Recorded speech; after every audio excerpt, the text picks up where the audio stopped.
Hi hello నమస్తే friends, welcome back to my channel. నేను జ్యోతి. ఈ వీడియో లాస్ట్ సండే రోజు తీసింది, అంటే ఆఫ్టర్నూన్ నుంచి తీసిన వీడియో అన్నమాట. ఆ వీడియోలో వంటలు అవి ఏమి చూపించలేదు, కానీ షాపింగ్కి వెళ్ళాము. ఏం షాపింగ్ చేసాం ఏంటి అన్నది చూపిస్తాను, చూడండి లాస్ట్ వరకు. ఒక లైక్ ఇవ్వండి నచ్చితే. వర్షాకాలం స్టార్ట్ అయిపోయింది కదా, 1 వీక్ నుంచి అస్సలకి ఎండే లేదు, వర్షం పడుతూనే ఉంది. అలాగని పెద్ద వర్షం కూడా కాదు, చిరాగ్గా చిన్న చిన్న చినుకులు పడుతూనే ఉన్నాయి అన్నమాట. పెద్ద వర్షం పడి ఆగిపోయినా పర్లేదు, కానీ ఇలా చిన్న చిన్న చినుకులు పడితే చిరాకు వస్తుంది. ఇక్కడ మా అమ్మాయి తెగ చదివేస్తుంది కదా, పొద్దున్నంతా చదవమంటే ఆడుకోవడానికి కిందకి వెళ్ళిపోయింది. ఇంకా లంచ్ టైంకి ఏమో తిందామనేసరికి చదువుతానని బుక్కులు తీసింది. సరే ఒక 1/2 అవర్ చదువుకున్నాక లంచ్ పెడదామని చెప్పి నేను ఇంకా ఆగాను ఒక 1/2 అవర్. ఇంకా ఆ రోజు నాన్ వెజ్ ఏం చేయలేదండి. మాకు సండే అయితే చాలు, నాన్ వెజ్ ఖచ్చితంగా ఉండాల్సిందే. కానీ ఆ రోజు నాన్ వెజ్ చేయలేదు, ఎందుకంటే ఆ రోజు గురు పూర్ణిమ కదా, సాయిబాబా రోజు, అందుకని చెప్పి మేము నాన్ వెజ్ వండలేదు. ఇంకిక్కడ టమాటా రసం చేశాను, చల్లగా ఉంది వాతావరణము. ఇంకా మిరియాలు అన్నీ వేసి బాగా ఘాటుగా చేశాను అనమాట. నోటికి చాలా రుచి అనిపించింది, బాగుంది. తర్వాత రైస్ పెట్టాను. నేను ఎప్పుడు కూడా కుక్కర్లోనే రైస్ పెడతాను. ఇది అలవాటు మంచిదో కాదో నాకు తెలియదు, కానీ తొందరగా పని అయిపోద్ది, అందుకే ఎప్పుడు అన్నం కుక్కర్లోనే వండుతాను.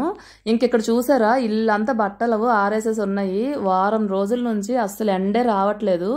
బాల్కనీలో వేసినా కూడా అసలు ఆరట్లేదు, ఎందుకంటే బాల్కనీలో కూడా చల్లగా గాలి కొడుతుంది కదా, అందుకే ఆరట్లేదు అని చెప్పి మొన్న బయటకు వెళ్ళి మా ఆయన ఒక తాడు కొనుక్కొని వచ్చారు. మా అన్నయ్యకి తాడు కట్టమని చెప్తే ఆ చివరి నుంచి ఈ చివరి దాకా, అంటే ఆ బెడ్రూమ్లో స్టార్ట్ అయ్యి ఈ బెడ్రూమ్ దాకా మొత్తం కట్టేశాడు. చాలా బాగుంది, నాకైతే హాయిగా ఉందన్నమాట. ఎందుకంటే వాషింగ్ మిషన్లో బట్టలే కాబట్టి వాటర్ అవి కారవు కదా, ఇంకెలాగా లోపలే వేసేసుకుంటే రాత్రంతా ఫ్యాన్ వేసేస్తే పొద్దున్నకి బాగా ఆరిపోతున్నాయి.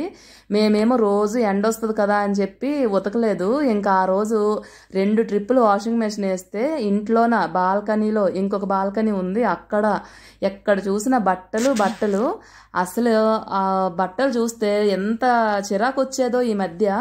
అలాంటిది ఇంట్లో తాడు కట్టిన తర్వాత బాగా ఆరిపోయాయి అన్నమాట. చాలా బాగుంది. వర్షాకాలంలో పెద్ద చిరాకు వచ్చే పని ఏదైనా ఉంది అంటే అది బట్టలు ఉతకడము ఆరేయడమేనండి. మనం ఎంత వాషింగ్ మిషన్లో వేసినా వాటికి స్మెల్ రాకుండా కంఫర్ట్ పెట్టినా మనకి బయట ఎండలో ఆరినంత బాగా ఉండవు కదా బట్టలు. అందుకే అస్సలు నాకైతే వర్షాకాలం వచ్చిందంటే ఈ బట్టలతోనే చాలా చిరాకు అనిపిస్తుంది. నాకే కాదు, ప్రతి ఒక్కరికి చిరాకు అనిపిస్తుంది, మెయిన్ ఈ బట్టల వల్ల. నాలాగే ఇంట్లో తాళ్ళు కట్టుకొని బట్టలు ఆరేసుకునే వాళ్ళు ఎవరైనా ఉంటే కామెంట్ పెట్టండి. ఎందుకు కామెంట్ పెట్టమంటున్నానంటే, అసలు నేనే ఇలా బెడ్రూముల్లో తాళ్ళు కట్టుకొని ఆరేస్తానేమో అని నేను అనుకుంటున్నాను, కానీ చాలా మంది అలాగే చేస్తారు. మరి సీజన్ వచ్చిన తర్వాత, వర్షాకాలం వచ్చిన తర్వాత ఎవరైనా ఏం చేస్తారు, బాల్కనీల్లో అస్సలు ఆరవు, ఇలాగే ఇంటి లోపలే ఆరేసుకుంటారని నేను అనుకుంటున్నాను. అందుకే ఎవరైనా ఇలాగ బెడ్రూమ్లో తాళ్ళు కట్టుకొని బట్టలు ఆరేసే వాళ్ళు ఉంటే మర్చిపోకుండా కామెంట్ పెట్టండి. ఇంకా మధ్యాహ్నము లంచ్ అయిపోయిన తర్వాత 3కి అలాగా షాపింగ్కి వెళ్తున్నాము.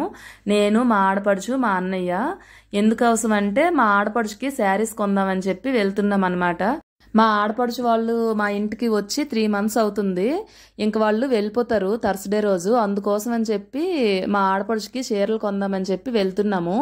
ఇంతకుముందు మా ఫ్రెండ్స్ నేను షాపింగ్కి వెళ్ళాము, ఏమి కొనకుండా వస్తాము అని చెప్పి ఒక వీడియో పెట్టాను కదా.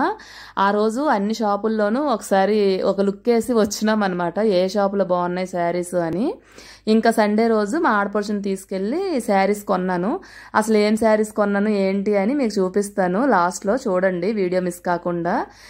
మేమైతే స్కూటీలో వెళ్దాం అనుకున్నాము, కానీ వర్షం పడుతుంది, అందుకని చెప్పి ఆటో బుక్ చేసుకున్నాము. అసలు చెప్పాలంటే మా ఆడపడుచు నేను 3 days నుంచి కూడా షాపింగ్కి వెళ్దామని అనుకుంటున్నాము. మా అన్నయ్య ఏమన్నాడంటే, నాకు అవ్వదు, మీరు వెళ్ళి వచ్చేయండి అమ్మా అన్నాడు. సరే వెళ్దాము అనేసరికి రోజు ఈవినింగ్ అయితే వర్షం పడుతూనే ఉంది, అందుకే వెళ్ళలేదు. వీళ్ళు వెళ్ళిపోతామన్నారు కదా, నెక్స్ట్ వీక్ వరకు ఉండట్లేదు. అందుకే సండే రోజే షాపింగ్కి వెళ్ళి తనకి ఏం కావాలో అవి కొనేసి వచ్చామన్నమాట. అసలు మా ఆడపడుచు మా ఇంటికి వచ్చిందనే కాదు, కానీ ఇంతకు ముందు కూడా తనకి శ్రావణ మాసంలో చీరలు కొని పంపించేదాన్ని. వాళ్ళేమో కడప డిస్ట్రిక్ట్ బద్వేల్లో ఉంటారు, అంటే నెల్లూరుకు దగ్గరలో ఉంటారు అనమాట. అయితే శ్రావణ మాసంలో ఇలాగే ఆఫర్లు పెడతారు కదా, తనకి శారీస్ కొని బస్కి ఇచ్చి పంపించేదాన్ని. అక్కడ మా అన్నయ్య తీసుకునేవాడు అనమాట. ఇక్కడ చూస్తున్నారు కదా ఈ షాపు, ఇదేమో నార్సింగ్ అంటారు. ఇది క్లాత్ షోరూము.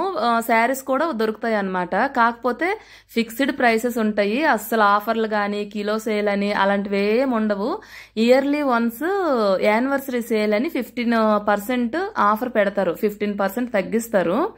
అయితే అది 1 వీక్ 10 days ఉంటుంది అంతే. కాకపోతే ఈసారి కొంచెం ఎక్కువ రోజులే ఉంచినట్టున్నారు. ఇంకా ఆఫర్ ఉందా అని అడిగితే ఉంది అన్నారు. అందుకోసమని వెళ్ళాము. అక్కడ కూడా శారీస్ కొన్నాము. అవి అయితే ఏమీ ఇక్కడ చూపించట్లేదండి. ఎందుకంటే షాపింగ్కి వెళ్ళిన తర్వాత మనకి చీరల మీదే కాన్సన్ట్రేషన్ ఉంటుంది కానీ వీడియో తీయాలి అని ఉండదు. అందులో వీడియో తీస్తే ఇప్పుడు షాపులో కూడా ఒప్పుకోవట్లేదు. ఇంకా అందుకే ఎందుకని చెప్పి తీయలేదనమాట. ఇదిగోండి కవర్ చూపిస్తున్నాను కదా, ఇంకా కొన్నాము. ఇంటికి వెళ్ళాక అన్ని చూపిస్తాము. ఇంకా ఇక్కడ వచ్చేసరికి ఇది సౌత్ ఇండియా షాపింగ్ మాల్ అండి. ఎక్కడ కూడా లోపలికి వెళ్ళి షాపింగ్ అయిపోయింది. ఇక్కడ కూడా శారీస్ అవి కొన్నాము. ఇది కూడా మీకు ఇంటికి వెళ్ళాక చూపిస్తాను. ఇంకా అంతా అయ్యేసరికి షాపింగ్ అయ్యేసరికి 5:30, 6 అయ్యింది. ఇంకా వర్షం ఫుల్గా పడుతుంది అనమాట. అంటే కనిపించట్లేదు కానీ చిన్న చినుకులు చక్కగా పడుతుంది వర్షము. ఇంకా నేను ఆటో బుక్ చేస్తే అది బుక్ అవ్వట్లేదు. మా ఆడపడుచు ఏమో ఇంక నించోలేనని చెప్పి కూర్చుంది. మా అన్నయ్య ఏమో మా పిల్లలు ఏదో తీసుకురమ్మన్నారు, బజ్జీలో ఏవో, వాటి కోసం అని వెళ్ళాడు. ఒక పక్క ఏమో ఆటో బుక్ అవ్వట్లేదు. సరే ఇంటికెళ్ళి ఏం చెయ్యాలే, అవుతుంది అయినప్పుడే వెళ్దామని చెప్పి ఇంకా ఉన్నాము. మా అన్నయ్య ఏమో ఎప్పటికీ రావట్లేదు. ఆటో బుక్ చేశాను. ఆయనేమో ఫోన్ చేశాడు, మేడం ఆటో బుక్ చేశారు కదా, మీరు ఎక్కడున్నారు అని చెప్పి. అయితే నేను ఇక్కడ సౌత్ ఇండియా షాపింగ్ మాల్ దగ్గర ఉన్నాను అని చెప్పాను. చెప్తే ఆయన వస్తున్నా అన్నాడు. ఈ లోపల యాప్లో చూస్తేనేమో క్యాన్సిల్ అయ్యిందని చెప్పి వచ్చింది. ఇంకా బయట ఫుల్గా వర్షం పడుతుంది కదా, అందుకని చెప్పి ఆటో కానీ క్యాబ్ కానీ బుక్ చేస్తే అలా క్యాన్సిల్ అయిపోతూ ఉంటాయి అప్పుడప్పుడు. ఇంకా 10 నిమిషాలు అయిన తర్వాత ఇంకొక ఆటో బుక్ అయ్యింది. ఆయన ఏమో కాల్ చేసి మేడం కొంచెం ముందుకు రండి, కనిపించట్లేదు, ఎక్కడున్నారో అన్నాడు. ఎందుకంటే షాపింగ్ మాల్ ముందు ఫుల్గా కార్లు అవి పార్క్ చేసి ఉన్నాయి. ఎంత వర్షంలో కూడా ఫుల్గా జనాలు షాపింగ్కి వచ్చినారు. లోపల అయితే అస్సలు ఖాళీ లేదు, ఫుల్గా ఉన్నారు జనాలు. మాలాగే వాళ్ళు కూడా వర్షంతో షాపింగ్ చేయడానికి వచ్చినట్టున్నారు. ఏది ఏమైనా షాపింగ్ అంటే ఆ మాత్రం డెడికేషన్ ఉండాలి కదా. ఇంకా మొత్తానికి మా ఆడపడుచుకి చీరలు కొనడం అయిపోయింది. నాకైతే చాలా హ్యాపీ అనిపించింది, చాలా సాటిస్ఫాక్షన్కి కూడా ఉందన్నమాట. మన ఇంటికి వచ్చిన ఆడపడుచుకి ఇలా చీర పెట్టి ఒక 2 డజన్లు గాజులు పెట్టి పంపిస్తే ఆవిడ మన ఇంటి నుంచి హ్యాపీగా వెళ్ళిపోతే వాళ్ళ ఇంటికి మనకు చాలా మంచి జరుగుతుంది. మన ఇంటికి మంచిది, మనకి మంచిది అనమాట. అందుకే మా ఆడపడుచు ఎప్పుడు మా ఇంటికి వచ్చినా ఒక చీర కొనే పంపిస్తాను, ఒట్టి చేతులతో అస్సలు పంపించను. ఇంతకు ముందే చెప్పాను కదా, కరోనాకు ముందైతే ప్రతి సంవత్సరము శ్రావణ మాసానికి చీరలు కొని బస్కిచ్చి పంపించేదాన్ని అనమాట. ఎందుకంటే శ్రావణ మాసంలో అలా ఆడపడుచుకి మన ఇంటి ఆడపిల్లకి చీరలు పెడితే మనకి ఇంకా మంచిది జరుగుతుంది. అందుకని చెప్పి శ్రావణ మాసంలో తనకు చీరలు పంపించేదాన్ని అనమాట. ఇంకా ఇక్కడ ఈ రోడ్డు చూసారా, ఇంటికి వెళ్తున్నాము. ఈ రోడ్డు మా అమ్మాయి వాళ్ళ స్కూలు రోడ్డు అనమాట. ఇంతకు ముందు ఒక వీడియోలో చెప్పాను కదా, వర్షాలు పడితే ఈ పిల్లల్ని ఎలా తీసుకురావాలి ఈ రోడ్లలో అని. చూడండి ఎన్ని గుంతలు ఉన్నాయో. అసలు ముందైతే ఒక పెద్ద చెరువులాగే ఉంది చూడండి. అసలు ఈ రోడ్లు ఎందుకు తవ్వారో, అసలు అలా ఎందుకు వదిలేశారో నాకు ఎప్పటికీ అర్థం కాదు. ఎంత బాగా ఉండేవో రోడ్లు, అవేమో ఎక్స్టెన్షన్ చేయడానికి తవ్వేశారు. తవ్వేసిన తర్వాత రోడ్లు వేయలేదు, అలాగే వదిలేశారు. చూడండి ఎంత చెరువుల్లాగా ఉన్నాయి రోడ్లు. మరేం చేస్తాము, మా పిల్లల్ని అయితే రోజు ఆ రోడ్లో నుంచే తీసుకొస్తాను, ఇంక స్కూల్ నుంచి ఇంటికి తీసుకెళ్తాను. ఒక్కొక్క రోజు అయితే 1 కిలోమీటర్ వరకు ట్రాఫిక్ జామ్ అయిపోద్ది ఈ రోడ్లో. మరి అలాగే వెళ్తున్నాము. చాలా కష్టమవుతుంది అనమాట ఈ రెయినీ సీజన్ అన్ని రోజులు కూడా. ఇంకా ఇంటికి వచ్చేసామండి. మేము ఏం చీరలు కొన్నాము, ఎక్కడ ఎంత అయినాయి, దాని ప్రైస్లో అన్నీ చూపిస్తాను. ఫస్ట్ నార్సింగ్లో కొన్న చీరలు చూపిస్తాను. ఈ శారీ ఏమో 600 అయ్యిందండి, డార్క్ పర్పుల్ కలరు. నాకైతే ఈ పర్పుల్ కలర్ అంటే చాలా ఇష్టము. ఇప్పుడు బాగా ట్రెండ్ అవుతున్న కలర్ కూడా ఇదే కదా. ఇంకా బ్లౌజ్ అది చూపించట్లేదు, అది మడతలు ఇప్పినామంటే అస్సలు మళ్ళీ ఫోల్డింగ్ చేయడం మన వల్ల కానే కాదు. అందుకే పైన చూపిస్తున్నాను. ఇంకా ఈ శారీ ఏమో green border dark maroon colour వచ్చింది, అంటే ఐటెక్స్ కలర్ అంటారు కదా ఆ కలరు. నాకైతే ఈ శారీ కూడా కలర్ కాంబినేషన్ చాలా నచ్చింది. ఇది 2200 అయింది. ఇదొకటి తీసుకున్నాము మా ఆడపడుచు కోసము. ఇంకా ఈ శారీ వచ్చేసి మా ఆడపడుచు వేరే ఎవరి కోసమో తీసుకుందిలేండి, మా చుట్టాల కోసము. ఇంక ఇది కూడా చూపిస్తాను. ఇది ఎంత అయిందంటే 1500 అయ్యింది. ఇది కూడా పర్పుల్ కలర్ కాంబినేషన్లోనే వచ్చింది.